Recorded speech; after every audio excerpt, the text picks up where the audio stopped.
Morning. Good morning. आज हम लोग एक केस प्रेजेंटेशन करेंगे 82 वर्ष के व्यक्ति का जो हमारे सेंटर में आए हैं। जी। तो देखिए उनके घर वालों ने ये लिख के दिया है जी। तो पढ़ के बताइए सिस्टर की क्या है, आप पढ़िए।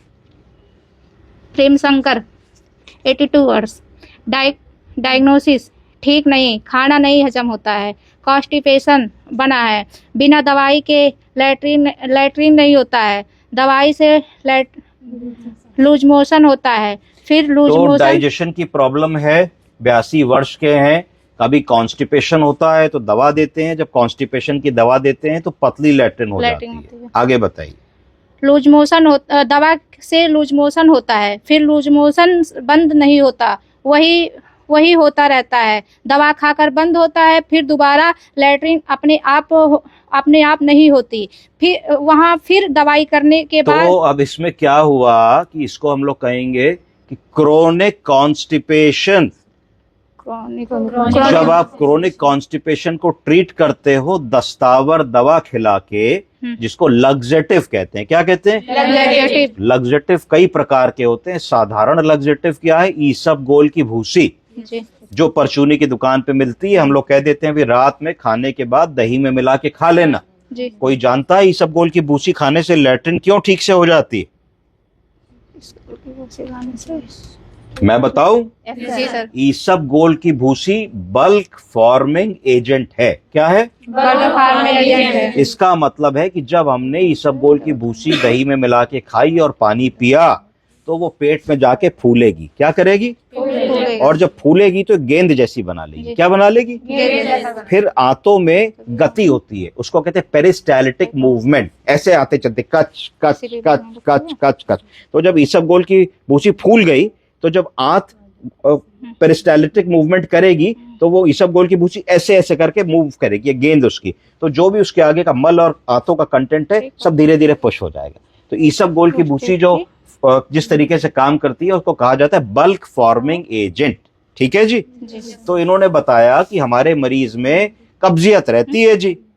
कब्जियत के लिए उसको दवा देनी पड़ती है, दस्तावर दवा जो कई प्रकार की आती हैं, ऑस्मोटिक लग्जेटिव्स भी आते हैं, है ना। इसका मतलब ऐसी दवाएं जो जब हम पीते या खाते हैं तो मल की जो वो है वो थोड़ा लूज हो जाती है, उसकी विस्कोसिटी है ना, कड़ा मल लूज हो जाता है। इसका मतलब ऑस्मोटिक लग्जेटिव मतलब आंतों की सतह का पानी मल में आ जाता है और मल में मिक्स होके मल थोड़ा सा इजी टू पास हो जाता है। तो हम कोई भी ऐसी दवा देते हैं तो उससे हमारा मल लूज मोशंस हो जाते हैं। फिर हमको एक ऐसी दवा देनी पड़ती है कि जो लूज मोशंस को रोके। वैसे ही कब्जियत रहती है तो हम इसी उधेड़बुन में फंसे हैं। तो इसका सॉल्यूशन क्या बताएं? आगे बताइए। वह फिर दवा करने से दर्द होता जाता है, कभी कभी नहीं होने से टॉयलेट, इसीलिए भूख नहीं लगती है,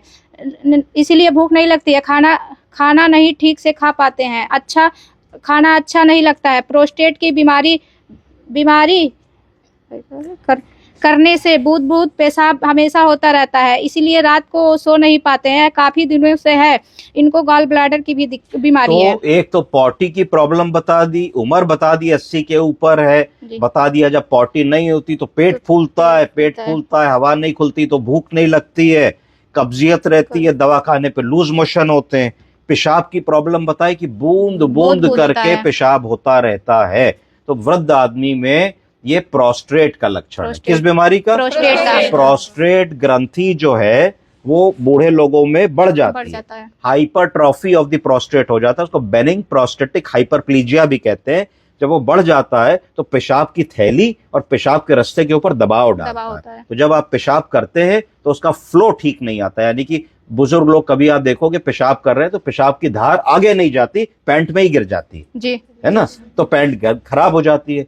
तो 3 लक्षण बुजुर्ग आदमी में हमेशा मिल सकते हैं। पहला अर्जेंसी। क्या? अर्जेंसी। फ्रीक्वेंसी। इनकॉन्टिनेंस। अर्जेंसी का मतलब लगी तो तुरंत जाना है, आधे 1 घंटे रोक नहीं पाएंगे। जैसे कभी हम लोग पिक्चर हॉल जाते हैं, वहां बैठे पॉपकॉर्न खा रहे हैं, कोल्ड ड्रिंक पी रहे हैं, कस के पेशाब लगी है, पर रोक लेते हैं कि घर जाके करेंगे। बुजुर्ग आदमी वो नहीं कर पाएगा, तो ये अर्जेंसी हो गया। फ्रीक्वेंसी का मतलब है कि रात में आप बुजुर्ग आदमी से पूछो कै बार पेशाब जाते हैं तो हो सकता है वो कहे साहब हर घंटे जाना पड़ता है। हम लोग को जाना पड़ता है? नहीं जाना पड़ता, रात में सोते सुबह जाते। तो ये फ्रीक्वेंसी होगी। इनकॉन्टिनेंस, इनकॉन्टिनेंस का मतलब है बाथरूम जाते जाते पेशाब रास्ते में छूट गई। तो ये 3 लक्षण बुजुर्ग आदमी में होते हैं जो इनमें मिल रहे हैं। आगे पढ़िए। बस वही है, लास्ट में गॉल ब्लैडर की बीमारी है। गॉल ब्लैडर की बीमारी है। तो कहीं से कभी इन्होंने उनके अल्ट्रासाउंड वगैरह कराया होगा, किसी चिकित्सक को दिखाया होगा, तो इतनी बात इन्होंने लिखी। तो अब हमको इस केस को कैसे अप्रोच करना है?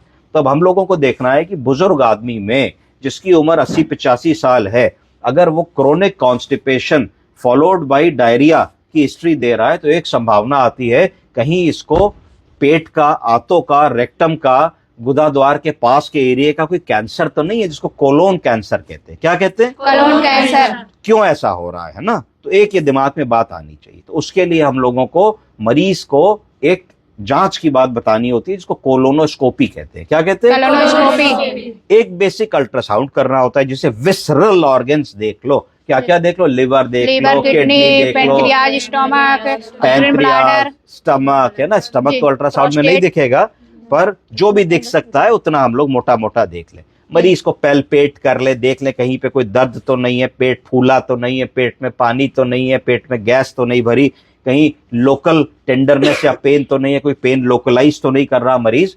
इतना इंस्पेक्शन करने के बाद फिर आपको एक मोटा मोटा आइडिया हो जाएगा कि आपके मरीज में क्या प्रॉब्लम है जी। ये तो हो गया कि मेडिकली क्या कर सकते हैं। अब सिंपल चीजों पे अगर आए तो कई बार हो सकता है कि आप अगर पता करेंगे तो पता लगेगा कि मरीज, क्योंकि बुजुर्ग है, लगभग बिस्तर पे ही रहते हैं, तो दिन भर में उनका पानी का इंटेक आधा लीटर भी नहीं।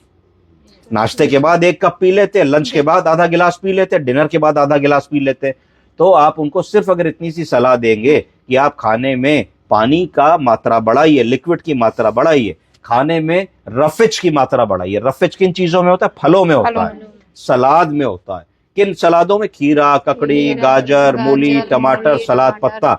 बिना छने हुए आटे की रोटी की सलादें डालेंगे। इन सब चीजों को करने से बल्क फॉर्मिंग एजेंट रफेज खाएंगे तो मरीज को थोड़ा सा आराम मिलेगा। प्लस पानी की मात्रा बढ़ाने को कहेंगे तो भी मरीज को कॉन्स्टिपेशन में आराम मिलेगा। इतने से भी नहीं होता, कई सारी ऐसी दवाएं आती हैं जिनके बारे में मैंने आपको पहले भी बताया, आगे भी बताऊंगा। तो उनको देने से भी आप कॉन्स्टिपेशन में आराम मिल सकता है। तीसरी चीज जो इन्होंने कही, नहीं देते हैं तो लैट्रिन नहीं होती, दे देते हैं तो ज्यादा हो जाती है। तो इसका आंसर है कि आप जो दवा दे रहे हैं लैट्रिन कराने वाली, उसका टाइट्रेशन ठीक नहीं कर रहे हैं। हर चीज को टाइट्रेट करना पड़ता है, समझ रहे हैं? तराजू है जी। अगर आपने 100 ग्राम का एक तरफ बांट रखा और 100 ग्राम मूंगफली तोल रहे हैं, तो टाइट्रेट करते हैं ना कि 2 मूंगफली डाली फिर 1 निकाली, जब तक 100 ग्राम बराबर नहीं आ गया। तो इस तरीके से अगर आपने, फर्ज कीजिए कि डोफालेक बल्क या लेक्टी है सिरप आपने मरीज को एडवाइस करी पॉटी के लिए, आपने कहा साहब 20 ml पिला देना। जब आपने देखा 20 ml से ज्यादा लैट्रिन हो रही है, तो आपने 20 ml करी ही क्यों? आप 5 ml से शुरू कीजिए। आप कहिए भाई 5 ml पिलाओ, 1 हफ्ते बाद बताओ। तो हो सकता है कि 5 ml से काम चल जाए। 5 से ना बने तो आप 7 ml, 8 ml करो। Don't jump into the highest dose. तो ये 2 चीजें अगर हम लोग ध्यान देंगे तो इस प्रॉब्लम से हम लोग बच सकते हैं। कई बार क्या होता है कि लेटे लेटे बुजुर्ग लोगों में आंतों की कुछ बीमारियां हो जाती हैं। आंतों की क्या बीमारियां, इन्फेक्शन हम लोग जानते हैं? हाथ में सूजन हो जाएगा। हमारा मुंह और रेक्टम, पॉटी की जगह, 2 जगह ऐसी होती है जहां पे मैक्सिमम बैक्टीरिया पाया जाता है ना? और कई बार कई बीमारियां आंतों की हो जाती है जिनको कहते हैं एमीबियासिस, कोलाइटिस, जियार्डियासिस, है ना, इत्यादि। तो इन सब बीमारियों का भी एक दिमाग में हम लोगों को आइडिया होना चाहिए। तीसरी चीज, कई बार ऐसा होता है कि बुजुर्ग लोगों के पेट में कीड़े होते हैं। क्या होते हैं? कीड़े। तो उनको डीवर्मिंग की दवा कई सालों से नहीं मिली होती है। तो सिंपल स्टेप्स कि हमने सबसे पहले खाने में रफेज बढ़ा दिया, पानी की मात्रा बढ़ा दी, थोड़ा सा मूवमेंट कर सकते हैं तो करने की बात बोली, एक कोलाइटिस एमीबियासिस का छोटा सा 5 दिन का ट्रीटमेंट दे डाला। अगर इस सबसे नहीं आराम मिल रहा है, कीड़े की दवा दे डाली, उससे भी आराम नहीं मिल रहा है, तो फिर हो सकता है मैं गैस्ट्रो के डॉक्टर की जरूरत पड़े, कोलोनोस्कोपी की जरूरत पड़े और जांचों की जरूरत पड़े। तब हम तह तक पहुंच सकते हैं और इन बुजुर्ग को हम इनकी प्रॉब्लम्स का सॉल्यूशन निकाल सकें। समझ गए आप? इस तरीके से हमको वृद्धों की प्रॉब्लम को अप्रोच करना है। ठीक है जी? Thank you.